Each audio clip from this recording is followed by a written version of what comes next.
niwaombe sana, tahadhari imeanza kutolewa, hatua zichukuliwe ili mvua hizi zisilete madhara kwa wananchi wetu. Rais Samia aagiza wakuu wa mikoa kujiandaa na udhibiti wa athari za El Nino. Rais wa Jamhuri ya Muungano wa Tanzania Dr. Samia Suluhu Hassan amewataka wakuu wa mikoa, wakuu wa wilaya na wakuu wa taasisi mbalimbali za serikali kujiandaa mapema kukabiliana na mvua kubwa zinazotabiriwa nchini ili kuepusha maafa na madhara kwa wananchi.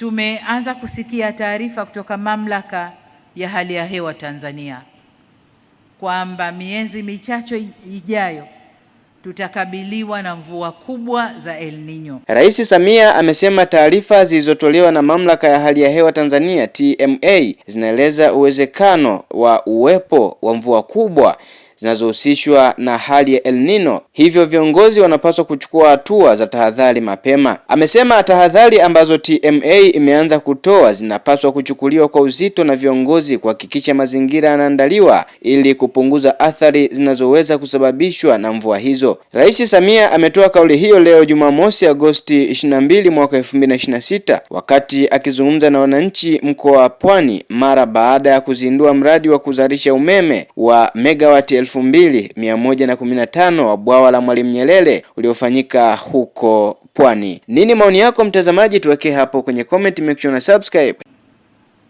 Niwaombe wakuu wa mikoa, wengi wenu mko hapa, wakuu wa wilaya na wakuu wa taasisi mbalimbali, kwenda kujitayarisha kuweka mazingira sawa ili mvua zile zitakapokuja zisilete maafa makubwa kwa wananchi wetu. Kwa niwaombe sana, tahadhari imeanza kutolewa, hatua zichukuliwe ili mvua hizi zisilete madhara kwa wananchi wetu. Kwa Watanzania wenzangu, sote kwa pamoja tushirikiane katika kuilinda miundombinu hii ambayo tumeijenga kwa gharama kubwa. Tusikubali wala tusitoe nafasi miundombinu hii kuharibiwa. Kamati za ulinzi na usalama mikoa na wilaya, shirikianeni na wananchi kwa kuweka mikakati mahsusi ya ulinzi shirikishi ili kulinda miundombinu yetu tunayoijenga kwa gharama kubwa.